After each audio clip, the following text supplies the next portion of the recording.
Queridos irmãos, a paz do Senhor Jesus Cristo, eu quero saudar a todos que estão assistindo este vídeo, os amigos que entraram agora para estar assistindo esta meditação da Palavra de Deus, uma palavra poderosa, Deus tem ao teu coração. E de já eu quero convidar você para dar aquele joinha maroto, para assim ajudar este canal, a qual o nosso irmão, pela provisão de Deus e pela permissão de Deus, está a fazer e a continuar fazendo esta obra, que é espalhar a palavra de Deus a todas as pessoas. O próprio apóstolo Paulo, ele já falou na segunda carta a Timóteo, capítulo 3, versículo 16, e lá está escrito que toda escritura divinamente inspirada é proveitosa, e para muitas coisas, para redarguir, para corrigir, para exortar, e assim para instruir em toda justiça. Então você é bem privilegiado para estar ouvindo a palavra de Deus nesta tarde abençoada. Que Deus venha abençoar você, que Deus venha abençoar a todos, que você compartilhar esse vídeo e assim possa ser edificado e abençoado para todos sempre.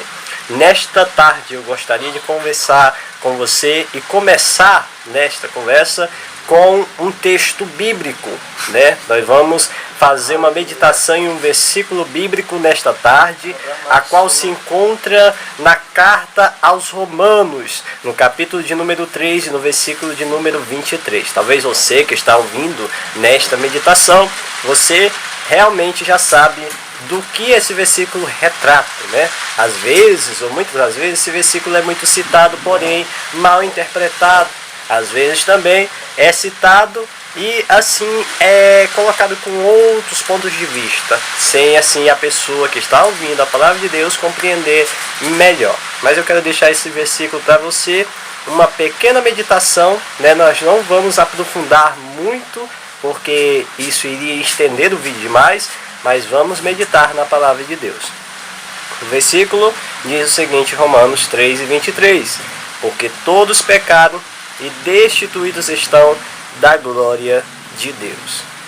Muito bem, meus irmãos, amigos, que você ouça essa palavra e guarda no seu coração, pois ela é importante para a nossa vida, E neste versículo nós podemos perceber quão grave é algo que entrou no meio do ser humano, no convívio do ser humano, na vida do ser humano, que é o pecado.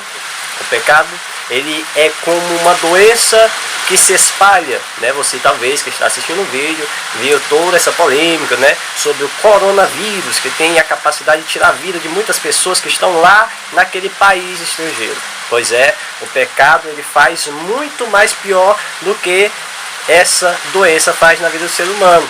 A doença, agora que a gente vê, tira apenas a vida do ser humano, mas o pecado tira a vida do ser humano e também tira a oportunidade do ser humano viver ao lado do Senhor Deus, Ora, quem é que quer morar no céu? Todo mundo vai erguer a mão ao céu e dizer, eita, eu quero morar no céu, mas há todo o processo para ir morar no céu. Ninguém, é importante colocar isso em nossa mente, que ninguém irá morar no céu de qualquer jeito, Talvez você que está assistindo a palavra de Deus, a ministração nesta tarde, você tem uma casa, com cerâmica colocada bem limpinha, na sua casa, mas você jamais iria gostar se alguém com os pés lameados, entrasse em sua casa e sujasse a sua casa que estava limpa. Ou alguém todo sujo assentasse no sofá bem limpinho que você tem em sua casa. Então, assim como alguém não pode entrar de qualquer forma em sua casa, ninguém pode entrar de qualquer forma no céu. É necessário uma purificação, como a Bíblia Sagrada nos ensina, para entrar no céu. A Bíblia Sagrada diz no livro do profeta Isaías, capítulo 59, versículo de número 2, que as iniquidades fazem separação entre nós e o nosso Deus. Ou seja, mostra claramente que nós estamos afastados por causa do pecado. E o pecado não somente afasta, como este versículo e como o profeta Isaías fala, como também nos conduz à morte. A Bíblia diz na carta de Paulo aos Romanos, continuando na carta, capítulo 6, versículo 23, que O salário do pecado é a morte. Há 3 tipos de morte que nós devemos colocar em nossa mente para meditarmos. A primeira morte é aquela morte que vemos no capítulo de número 3 do livro de Gênesis, onde o homem, quando pratica aquilo que é contrário à vontade de Deus, que vai além daquilo que Deus impôs, é a morte espiritual.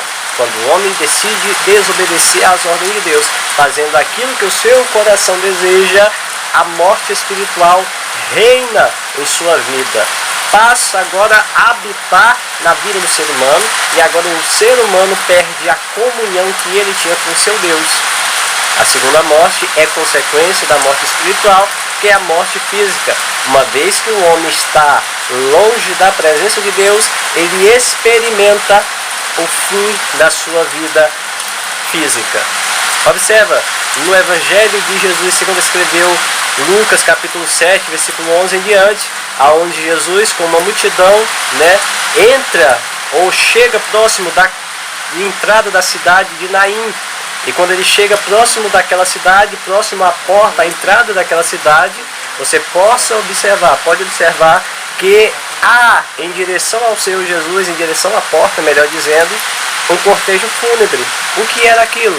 Uma mulher viúva daquela cidade, juntamente com pessoas que simpatizaram com a dor dela, estava indo em direção ao sepulcro para enterrar o seu filho. Então vemos aqui como o homem agora não tem mais a capacidade de viver eternamente sobre a terra. Também a gente vê em outros exemplos, como João capítulo 11, em que o homem não tem, por mais que ele seja amigo de Jesus, ele não está isento da morte. Por mais que você tenha uma intimidade com Jesus, esta intimidade com Jesus não o torna brindado contra as aflições da vida, e muito menos contra a morte. Mas a Bíblia diz que Ele é a ressurreição e a vida. Aquele que crê nele, ainda que esteja morto, viverá. E aquele que crê nele e esteja vivo, nunca verá a morte. Então, mesmo que ele seja amigo de Jesus, ele poderá passar pela morte, mas ele não irá experimentar a consequência verdadeira da morte, que é a separação eterna com o nosso Deus. E a terceira morte, é claro que é a morte mais terrível, que ninguém quer experimentar, que é a morte eterna. Então, em frente a tudo isso, a todo esse assunto, o nosso Senhor Jesus Cristo, em seu Evangelho, Ele nos mandou, como igreja do Senhor, a anunciar um Evangelho que mostre, como o Evangelho mesmo diz, a palavra Evangelho significa boas novas, boas notícias, e estas notícias que Jesus deixou para a igreja assim pregar por todo mundo, como o próprio texto de Marcos 16:15 fala, ir por todo mundo, pregar o Evangelho a toda criatura, tem o poder de revelar a nós a solução para isso. Qual é a solução para o pecado?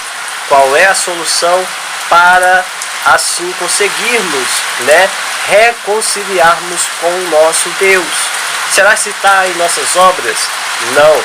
Será se está em nós sermos bonzinhos com o nosso próximo no meio da nossa sociedade presente? Não. Qual é a solução? O próprio apóstolo Paulo fala que há uma solução para nós. O próprio apóstolo João também fala em sua primeira carta, capítulo 1, versículo de número 9, que quando confessamos os nossos pecados, Ele, Jesus Cristo, é fiel e justo para nos purificar de toda injustiça e assim nos perdoar também. E também o apóstolo Paulo, como eu falei, vai mostrar a solução. Jesus Cristo, ele fala na epístola aos Efésios, capítulo 2, versículo 1, que Ele nos deu vida, estando nós mortos em nossos delitos e pecados. Vê a condição do homem miserável por causa do pecado, estando morto, e a maravilhosa graça de Deus, louvado seja o nome do Senhor, entrando em ação, vivificando aquele ou aqueles que somos nós, que perdemos a vida verdadeira. Então, meu irmão, esta palavra eu quero deixar para você. Jesus é a solução para o pecado. Jesus é a solução para todas as coisas em nossa vida. Ele é suficiente para nos conceder aquilo que as nossas mãos não conseguem atrair para nós, né? O próprio Senhor Jesus Cristo disse que Ele é o caminho, a verdade e a vida. Sabe o que é que nós aprendemos assim? Aprendemos que Ele é tudo. Ele é o suficiente. Ele é o necessário para a sua vida, né? Tem até um hino na nossa arte cristã que canta-se, né? Ou cantam-se: eu preciso de Jesus, tu precisas de Jesus, nós precisamos de Jesus. Jesus é a solução para este problema que tem se alastrado como fogo sobre palha, que é o pecado. E assim o pecado tem aumentado nesta terra. Então você que ouviu a palavra do Senhor, que ainda não é evangélico, venha a receber o Senhor Jesus em seu coração, porque Ele é o suficiente e somente por Ele podemos alcançar o céu. 2 Coríntios, Paulo diz que através dele, somente dele, nós somos reconciliados com Deus. Se não for por Cristo, não temos salvação e muito menos não temos a graça divina. Somente por Ele, para Ele e dele são todas as coisas. Então, quero agradecer a oportunidade, você que ouviu a palavra do Senhor.